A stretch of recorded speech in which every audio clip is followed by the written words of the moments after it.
তো বন্ধুরা, এবার আমি না বেগুনি করব। বেগুনি ভাজা করব, খেতে বসবো। অনেক হয়ে বেজে গেছে, ছেলে স্নান হয়ে গেছে, পুজো দেবে। আমি বেগুনি করব।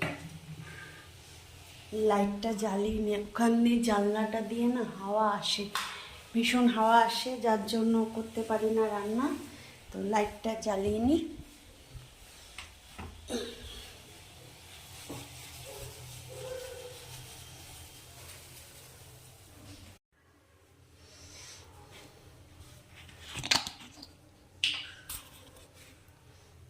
বেগুনি বসিয়ে দিই, কেননা ছেলে পুজো দেবে, দিয়ে তারপর খেতে বসে যাবো আমরা।